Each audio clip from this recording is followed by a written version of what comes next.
እነ ማርቆስ እነ ሉቃስ የጻፉት ጽሁፍ ምንድነው? ኢየሱስ ክርስቶስን ታሪክ ነው፣ የትውልድ መጽሐፍ ነው እኮ የሚለው። መጀመሪያ ስታነቡት እኮ የማቴዎስ ወንጌል ላይ ስትከፍቱ እኮ ምንድነው የሚለው?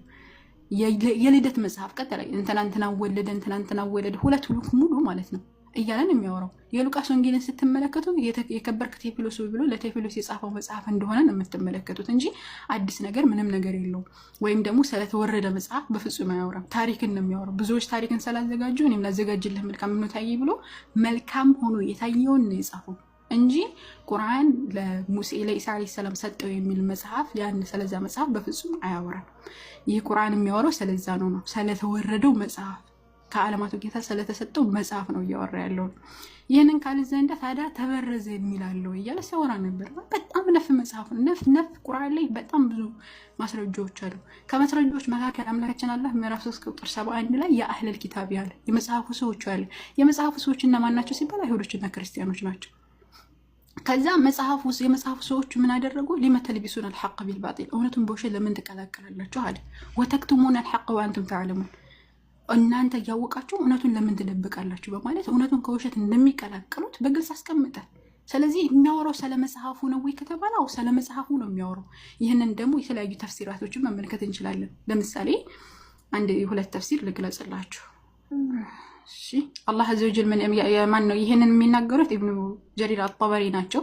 ምን ይላል መለሰላችሁ? ወላ ተልቢሱ አልሐቅ ቢልባጢል የሚለው የእውነቱን በውሸት አትቀላቅሉ የሚለው አለ። ቃለ አልሐቁ አለ ሐቅ የተባለው አተውራት አለ ተውራት ነው አለ። አለዚ አንዘለ አላሁ ዐለ ሙሳ ወደ ሙሳ ያወረደው መጽሐፍ አለ። ወልባጢል አለ ውሸት የተባለው ደግሞ አለ አለዚ ከተቡሁ እነሱ የጻፉት ነው ቢአይዲሂም በእጆቻቸው እያለ ይነገራል። ይሄ ደግሞ ፈሩየ አን ኢብኑ አባስ ከኢብኑ አባስ ተይዞ እንደተወራው ወገየሩሁ ያኔ ቀየሩት ተብሎ ተገልጿል ብሎ ሰነዱን ራሱ ከኢብኑ አባስ ይዞ እንዳወራ ይናገራል ማለት ነው። ስለዚህ ቀየሩ የተባሉ ወይም ደግሞ ወላ ተልቢሱ الحق بالباطل ብሎ የገለጸው እዚህ ላይ ቃሉን ነው እያለ ሲያወራና ሲዋሽ ነበር። እዚህ ጋር ግን ምንድነው ያወራው? ተውራት ነው አለ። ተውራትን ራሱን ነው የበረዙት በማለት ይገለጻል ማለት ነው። ስለዚህ እውነቱን በውሸት የሚቀላቀሉት ምንድነው? እውነት የተባለው ከአላህ ዘንድ የተወረደው፣ ውሸት የተባለው ደግሞ እነሱ በእጆቻቸው የያዙት መጽሐፍ መሆኑን በዚህ መልኩ መረዳት እንችላለን ማለት ነው። ሌላ ደግሞ በጣም ብዙ ማስረጃዎች አሉ። ያላህ መልእክተኛ አለይሂ ሰላቱ ሰላም አቡ ሙሳ አልአሽዓሪ በዘገቡት ሐዲስ ላይ ምን ይላሉ? ያላህ መልእክተኛ አለይሂ ሰላቱ ሰላም ኢነ በኒ እስራኤል አሉ የእስራኤል ልጆች እኮ አሉ ከተቡ ኪታቡ መጽሐፉን ጻፉ ፈተበዑሁ ተከተሉት አለ ወተረኩት ተውራትን ግን ተውት በማለት ይናገራል። ይዘለው ተከተሉ። ለዛ እኮ ነው አላህ ሱብሓነሁ ወተዓላ የሙሳን መጽሐፍ ከፈልፋዮች አደረጉት ይላል። ቀጥታ ማለት ነው ከፋፈሉት። አሁን እነዚህ ተውራት የሚብለው እነሱ የያዙት ምንድነው? ማን እንደጻፈው የማይታወቅ ስለ ሙሴና ስለ እግዚአብሔር የሚያወራ ሶስተኛ ሰው ነው። ታሪክ ነው ራሱ ማለት ነው። እገሌ እንደዚህ አለ እያለ ሶስተኛ ሰው ሲያወራ ነው የምትመለከቱት ማለት ነው። ሲቀጥል ደግሞ ምዕራፍ 5 ቁጥር 13 ላይ አምላካችን አላህ ሱብሓነሁ ወተዓላ ምንድነው የሚለው? ፈቢማ ነቅዲሂም ሚሳቀሁም لعنهم وجعلنا قلوبهم قاسية ካለ በኋላ يحرفون الكلمة عن مواضعه በማለት ይገልጻል። ልቦቻቸውን ደረቆች አደረገን ካለ በኋላ ቃላቶችን ከቦታዎች ይቀየራሉ። يحرፉ ማለት ቀጥታ ስትተረጎም ይበርዙታል ማለት ነው። ገጽ ነው። ስለዚህ ሐርፍ ያደርጉታል ወይም ደግሞ ይበርዙታል። يعني يحرفونها يعني ይበርዙታል ማለት ነው። ስለዚህ እንደሚበርዙት በዚህ መልኩ መመልከት እንችላለን። ሲቀጥል ወፈጠረ ኢሳ አለይሂ ሰላም እያለ ሲያወራ ነበር። ማስረጃ የለም ወፈጠረ የሚል እንኳን አይደለም እና ቀርቶ ወፈጠር ባላህ ፍቃድ ወፈጠረ ይላል ሲሉም ነበር። ይሄ ውሸት ነው። ባላህ ፍቃድ ወፈጠረ ይልም የወፍ ቅርጽ ነው የፈጠረ። ደግሞ አጥተና እንደነውና ከዛ እንዘጋለን። እሺ ሲያወራ የነበረው ክርስቲያኖችን ጠይቁ ይላል እያለ ሲያወራ ነበር። ይሄ ውሸት ነው። ክርስቲያኖችን ጠይቁ የሚል አንድ የቁርአን አንቀጽ የለም። ወረበል ካባ ውሸት ነው። ይሄ ትልቅ ውሸት። ይሄንም አስቆጥተውኝ ቢሆን አወራ ነበር፣ ግን አያሰሩም። ችግሩ አላህ አዘ ወጀል ምን ያን በሱረቱ በነገራችን ላይ ይሄ የቁርአን አንቀጽ አንብቦ አንድ ሰው ሙስሊም መሆን ያለበት። ምክንያቱም የሚያወራው ምንድነው? ኢሳ አለይሂ ሰላም መልእክተኛ እንደሆነ ነው። ወረሱለን ኢላ በኒ እስራኤል ወደ እስራኤል ልጆች መልእክተኛ ያደርገዋል አለ።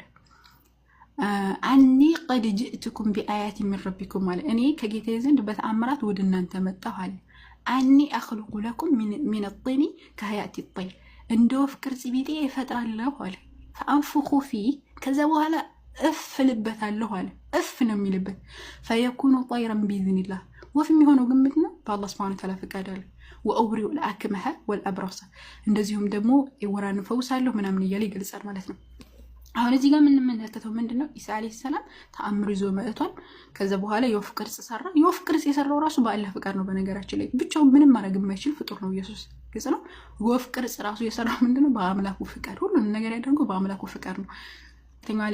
መልእክተኛው አለይሂ ሰላም ወይም ኢሳ አለይሂ ሰላም መልእክተኛ እንደሆነ በአምላኩ ፍቃድ ነው ሁሉንም ነገር ያደረገው። እዚህ ላይ ግን ወፍ ፈጠረ የሚል ነገር የለም።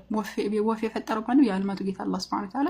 እሱ ግን እፍ ሲል ወፍ ሆነለት። ምንድነው? ተአምሩ ነው ይሄ። ወፍ የሆነው ግን ማነው? ወፍ ያደረገው አላህ ሱብሓነሁ ወተዓላ ነው። ሲቀጥል ደግሞ መጽሐፉን ሰዎች ጠይቁ ይላል የሚለው ነገር ማነው? ክርስቲያኖችን ጠይቁ ብሎ የተናገረው ነገር ውሸት ነው።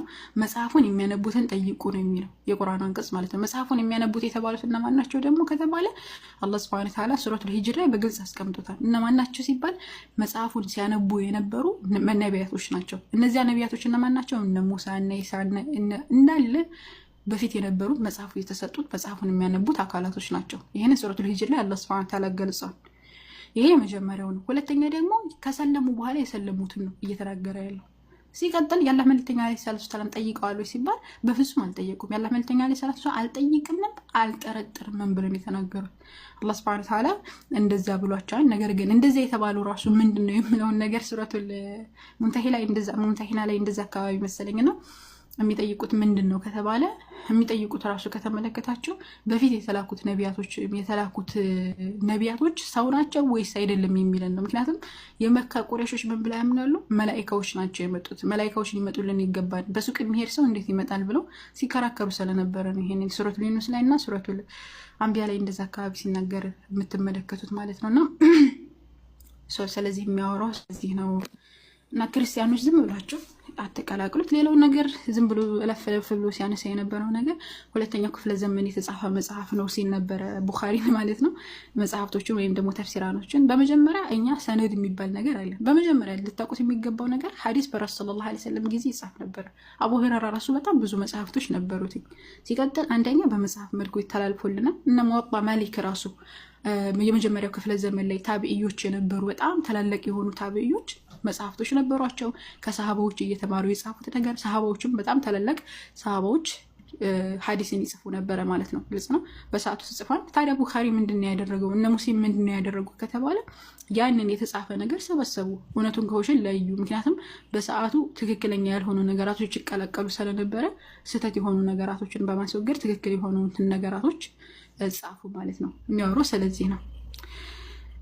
ሌላው ምንድነው? ቁርአን ተቃጥሏል የሚል ነገር አንስቶ ነበረ። በመጀመሪያ ቁርአን ተቃጠለ የሚለው ነገር ስህተት ነው።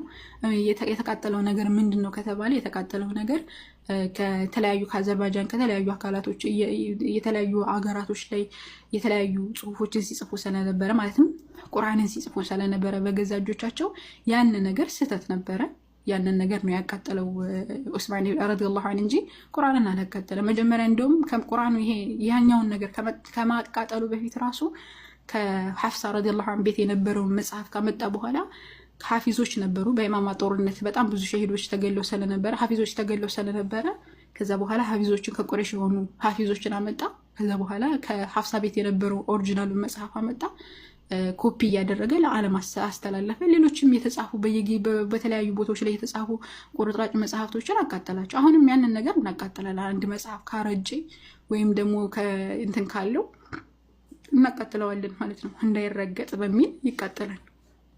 እና ይሄ ነው እያወራ ያለው እንጂ ቁርአን ተቃጠለ ምናምን ይሄ ተረት ነው። በቃ የዛሬ ስንት ዓመት እንደው መቼ ነው አዲስ እኔ ቲክቶክ ላይ ከመጣሁ ጀምሮ ማለት ነው ክርስቲያኖች አዲስ ነገር አምጥተው ሲሞግቱ አንድ ቦታ ላይ አይቻለቅም። እና አዲስ ነገር እንጠብቃለን። እባካችሁ አንብቡ። ብዙ መነሳት የሚችሉ ነገራቶች አሉ። በማንበብ አዲስ ነገር እንደምታነሱ ተስፋ እናደርጋለን። እሺ፣ አመሰግናለሁ።